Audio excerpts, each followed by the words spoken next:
Ladies and gentlemen, you are welcome to this press conference to be addressed by the Secretary General, Nigeria Supreme Council for Islamic Affairs, Emeritus Professor Isaac Oloyede. Without wasting much of time, I don't want to be introducing all the people on the item because of time factor. So we go into the press conference and you shall get the text after it.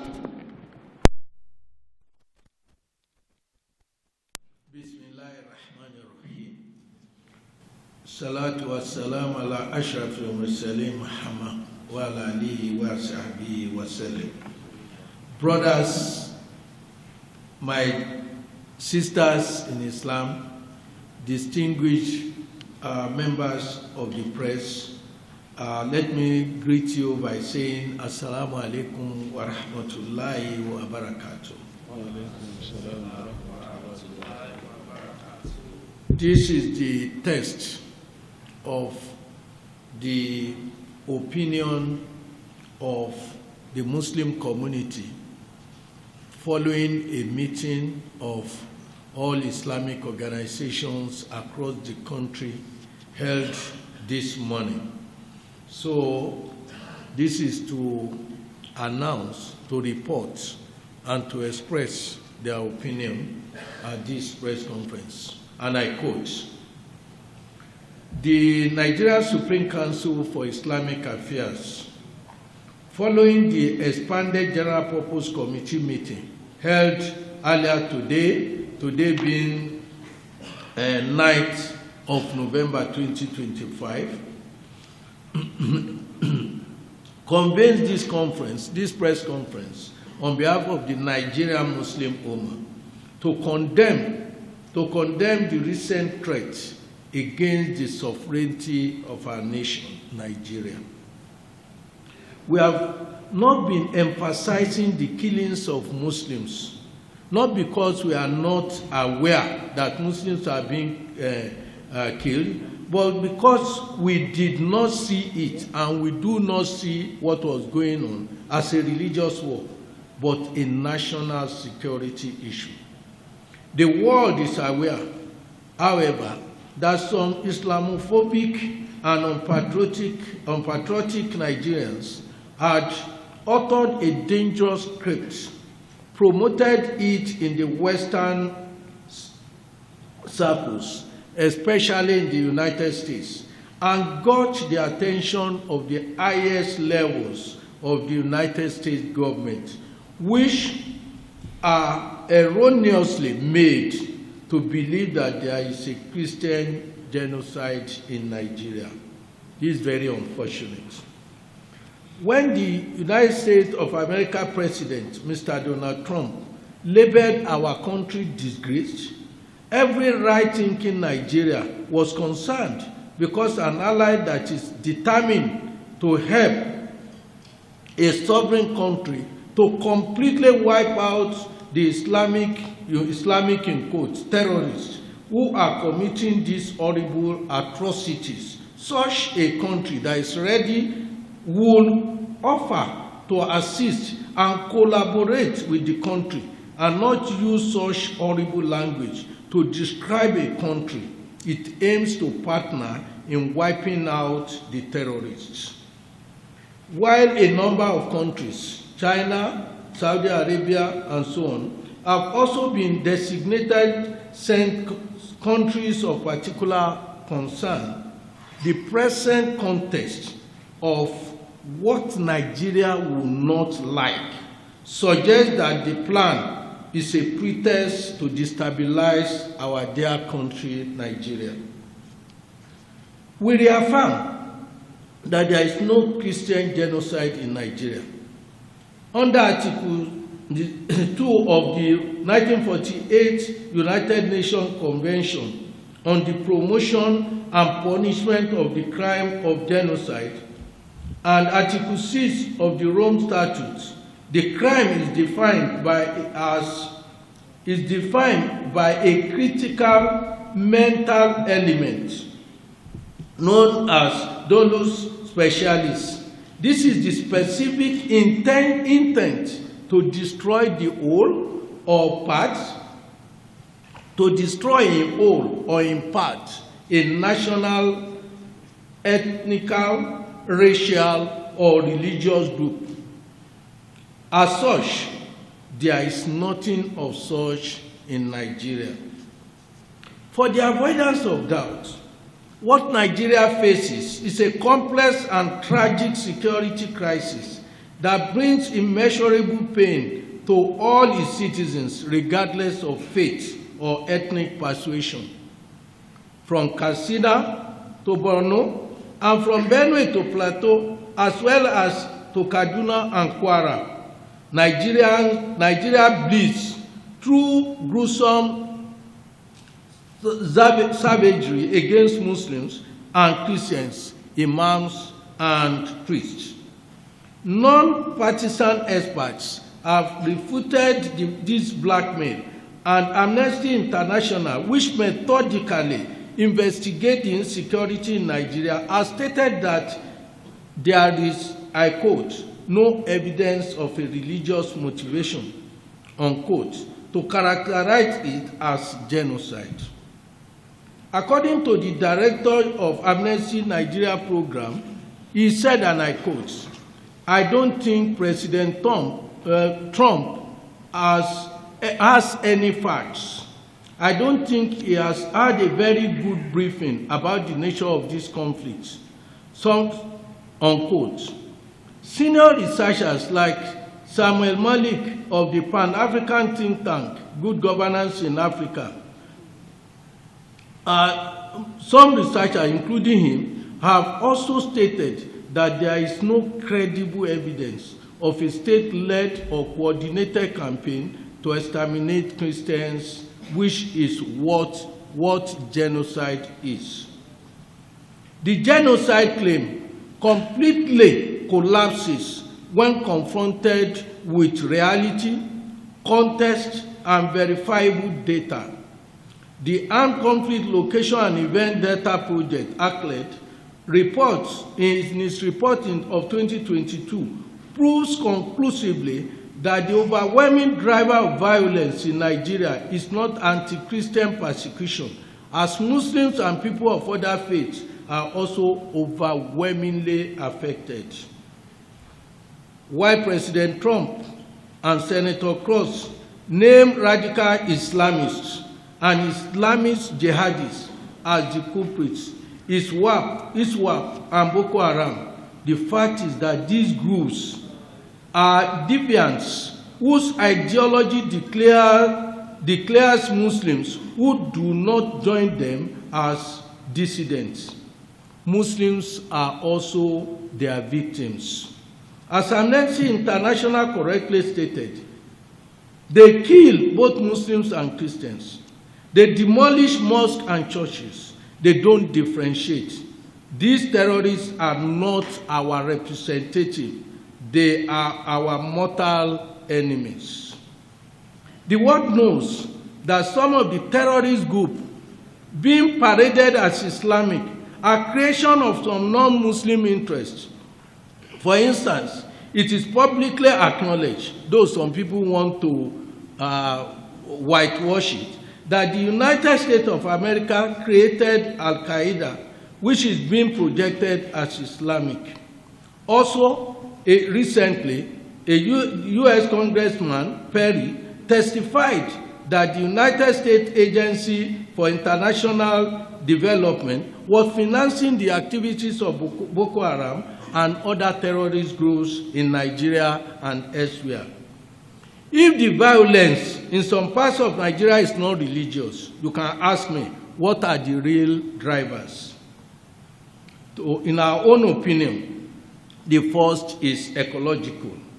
As the International Crisis Group has detailed in multiple reports, how relentless desertification and drought, product of climate change, have degraded pastures and dried up water sources in the far northern Sahelian belt. This is not an Islamist invasion. It is a desperate southward migration of others seeking survival. This climate-driven migration forces others into direct and often violent competition with sedentary farming communities over dwindling resources of land and water. Historic grazing reserves have been lost to expanding settlements, and traditional conflict resolution mechanisms have eroded. This is the flashpoint for the farmer-herder crisis in Plateau, Benue, and other Middle Belt states in northern Nigeria. The second driver is criminality, pure criminality. In the northwest, northeast, southeast, and some parts of the southwest, banditry is fueled by the overlapping factors of poverty, mass youth unemployment, drug abuse, porous borders, and the proliferation of small arms and light weapons. Crucially, as researchers have noted, it is also driven by illicit artisanal mining of solid minerals. Criminal syndicates and bandits sack villages and displace population, creating an ungoverned space for their illegal mining operations. This is a violent, organized crime racket for resources, and there is nothing Islamic about it. In Zamfara, Katsina, Sokoto, Aziz, Muslims have lost more than thousands of souls to the same bandits who answer to crime, not tribe or faith. The United States Department itself, in the 2022 report on international religious freedom, stated that, and I quote, banditry and other criminality, not animosity between particular religious groups, were the primary drivers, unquote, of intercommunal violence. This is not a religious war.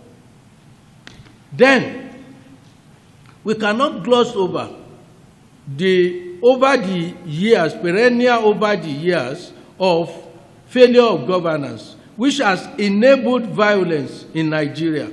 Studies have revealed how endemic corruption, lack of accountability for human rights, and failure to provide basic security for citizens over the years have created a vacuum for impunity. When the state fails to protect anyone, criminals and militias thrive. This is a massive state failure that has been on with us for some time. As some have called it, it is not a state-sponsored genocide. Who benefits from the lie? Who benefits from the lie? A pen. There are foreign instigators, especially some American politicians, who seek to energize their domestic evangelical base. We name Senator Cross, who falsely claimed that Nigeria is facilitating the mass murder of Christians. We name Congressman Moore, who pushes widely on verified claim of 500,000 or 100,000 Christians murdered. Their concern is not for Nigerians. Their concern is about votes in Texas and West Virginia.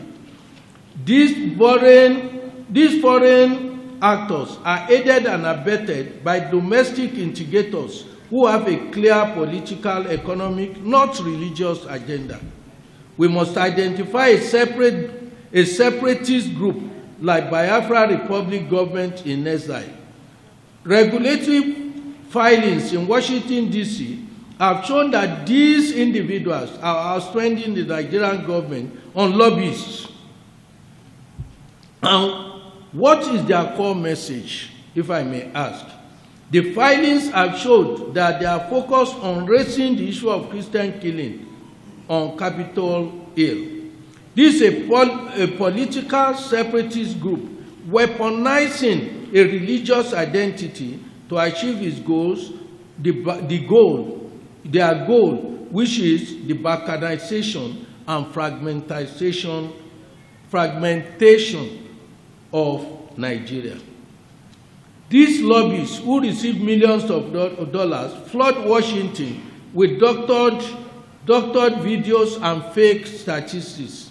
They quote, and I quote, 52,000 Christians killed since 2009. A number, a figure, even Open Doors refuses to endorse. There is also, as we have previously stated, a network of Nigerian citizens at home and abroad who have found a big business in self-flagellation.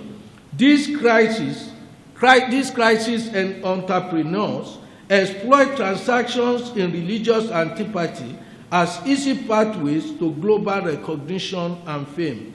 They fabricate or decontextualize claims of persecution to gain speaking tours, material gains, or preferential asylum status in the West.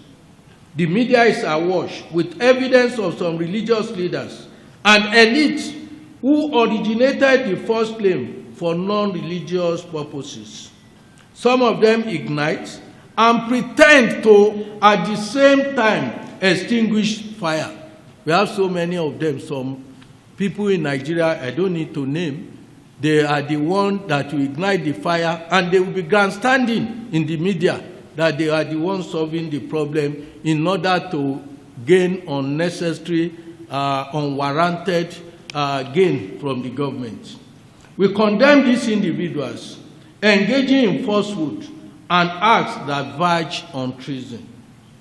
This is why the Nigerian Supreme Council is extremely disappointed by the false proclamation of the Christian Association of Nigeria's president, which has now shown clearly that the individuals who are propagating the falsehood were in reality playing the scripts of the Christian Association of Nigeria. We commend, however, the principled stance of some patriotic and responsible Christians who are sincere enough, including the Christian Association of Nigeria Director of National Issues and Social Welfare, who said, and I quote, "Sometimes our situation is being taken advantage of by groups who know what they benefit from foreign interests. Those foreign interests have a right to poke their nose into what is going on in our system. But we also have a right to report things as they are. Also, the spate of killing does not take any pattern. If they open fire in a marketplace, the bullets don't look for a Christian or spare a Muslim or even spare a baby." It goes on. So, all we must be doing now is to adopt an all-of-society action to stop this insurgency and also address issues of groupthink. Why run to America when you have a Senate here where you can file your petition? In the end, when they place Nigeria as a country of particular interest, of particular concern, all of us will suffer. But those who run abroad to look for sympathy know why they do that, unquote. That's a patriotic, sincere statement by a CAN official. For being factual, we also commend individuals like Mr. Falana, SAN, Chief Femi Fani-Kayode, Reno Omokri, and Governor Charles Chukwuma Soludo, among numerous other Christians, for their sincerity.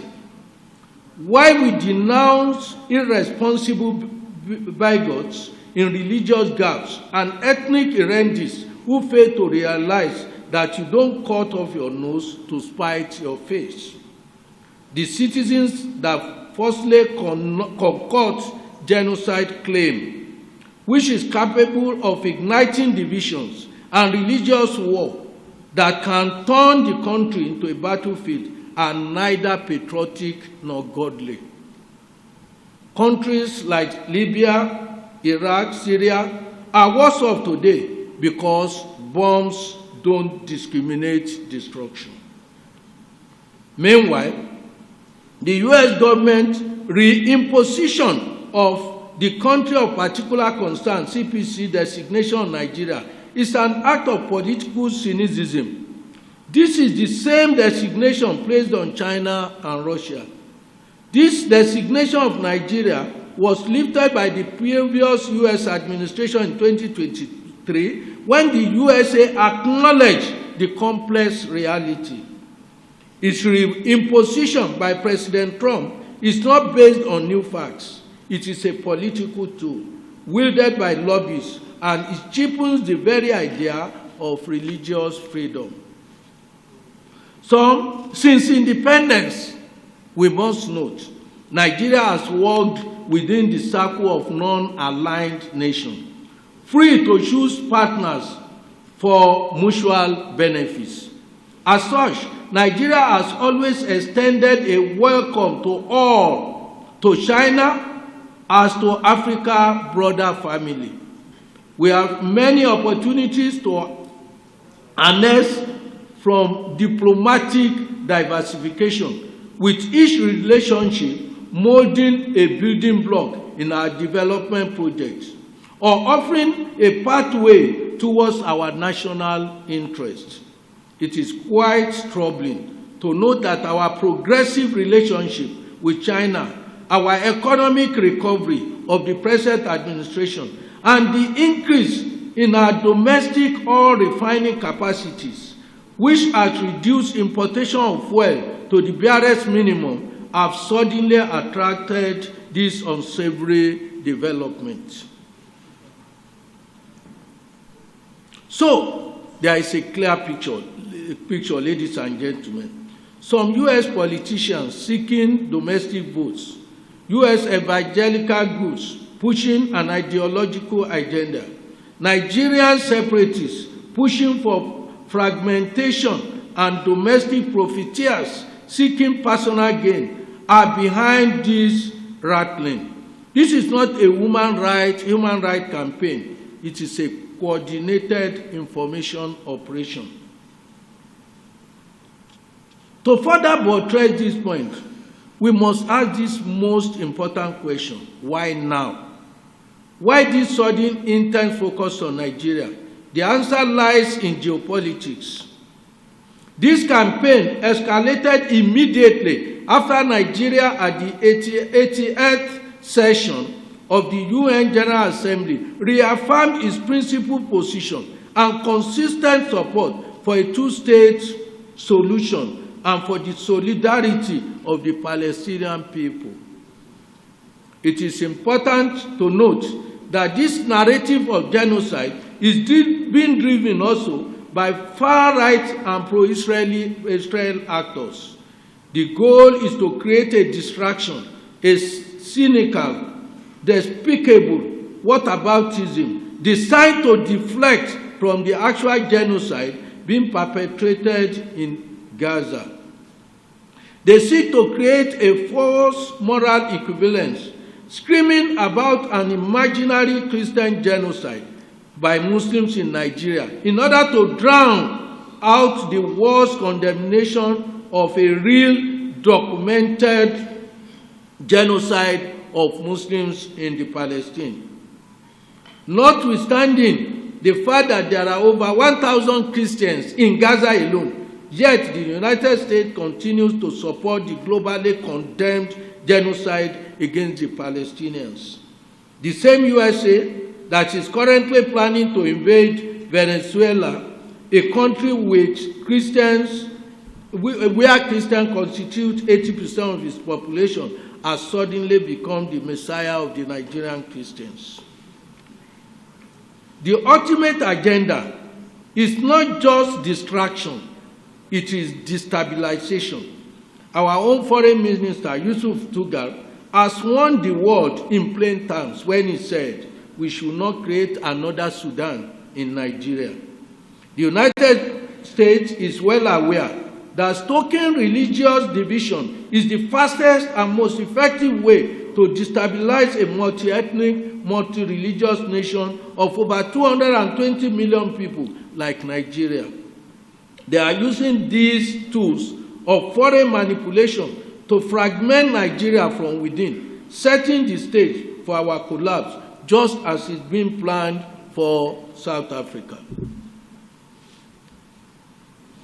This agenda is not hidden. We refer to a recent op-ed from the American Enterprises Institute, AEI, a prominent U.S. foreign policy think tank. In this article, the author, Michael Robin, asked two questions in the same breath. First, he said, and I quote, "Is there a Christian genocide?" And second, and I quote, just as in Somaliland's independence has become a U.S. national interest, would Biafran independence also augment regional security, unquote. The geopolitical objective is the fragmentation of Nigeria to achieve the avowed mission of the separatists in line with the IPOB agenda.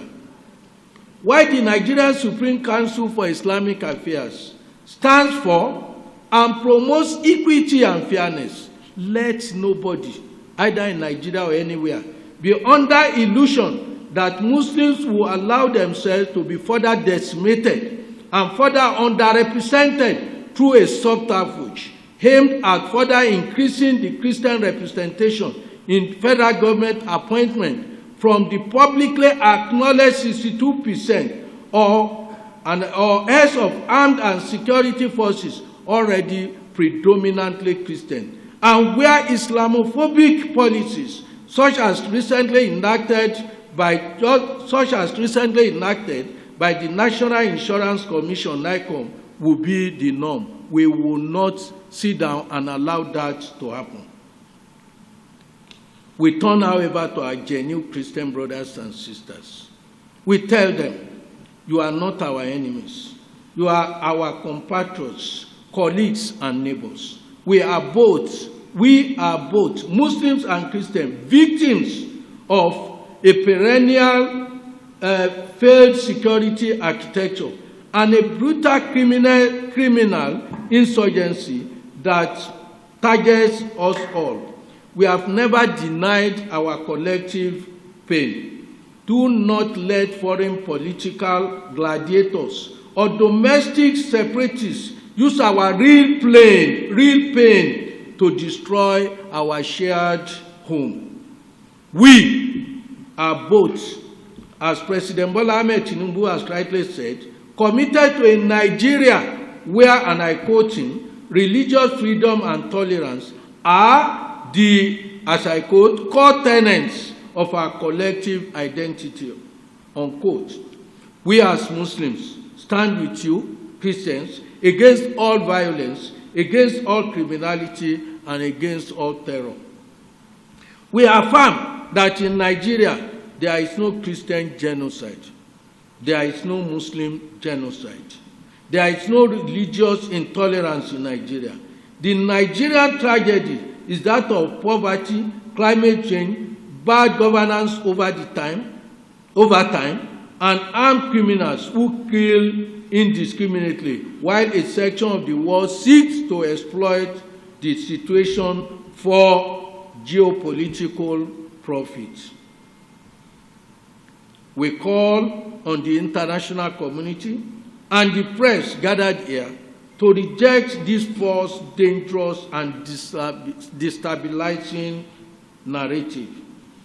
We call on the Nigerian government to redouble its efforts to protect all its citizens, regardless of faith, destroy the bandits and terrorists, expose and hold the domestic instigators of this divisive lie accountable, and shame the foreign lobbyists against Nigeria. We commend the resolve of the government to, with dignity and honor, engage the USA and the rest of the international community on how to eliminate terrorism and banditry in Nigeria and indeed in the whole sub-region. We urge President Trump of United States of America to retract branding Nigeria as a disgraced country. We are not disgraced.